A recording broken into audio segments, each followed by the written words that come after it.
and I'm just going to lightly tap in with my foundation brush, and then I'm gonna go back over with this brush and just lightly tap that down. And as you can see, this side now is pretty snatched, so I'm just gonna repeat the same thing on the next side. I personally stop right about here because I think that looks best on my nose shape, and I feel like if I bring that down anymore, it makes my nose look very elongated, which I'm not a huge fan of. So for me, I like to stop right about in this area.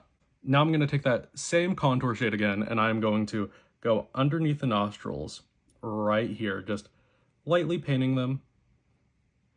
And I'm going to go almost right up halfway to the bulb on my nose. Then I like to do a little flick thing on the side like this. This is the same motion that I do. And in my opinion, that gives me a button nose, and I think button noses are cute. So now if you're not a fan of button noses, you can always go in and just drag it down, just lightly down the middle, just like you did before, but this time down the nose. And there you go, there's your nose contour. It's easy. Now you can add concealer on your nose and stuff. I'm not gonna do that because every time I do that I fuck up, so I'm not doing it, but you can. Now I'm gonna go in with this more dense packing brush, and I'm gonna go in to the first two shades of the blush in this palette because that's a more pinky blush. I want a more pinky blush today, so that's what I'm gonna do.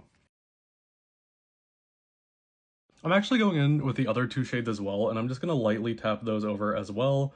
Not much, just a little bit, kind of more in the pockets of where the blush is. And fuck it, I'm gonna put some blush on the bottom part of my nose because I think it looks cute.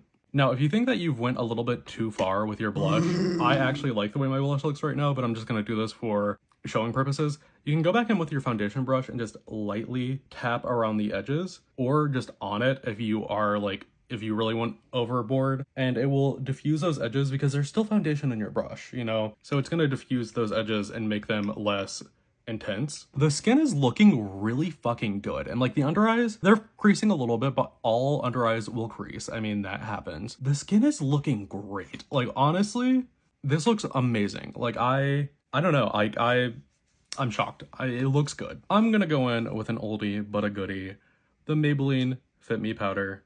This is the girlies who know. Now let's actually see how this foundation handles the amount of powder I use. I don't use a lot, but sometimes foundations act weird with different powders, and I guess this is kind of our test to see if this foundation's gonna act weird with the powder that I use the most. I have a feeling today is gonna be a great makeup day. I think the skin looks phenomenal. Like, actually, genuinely, the skin looks amazing.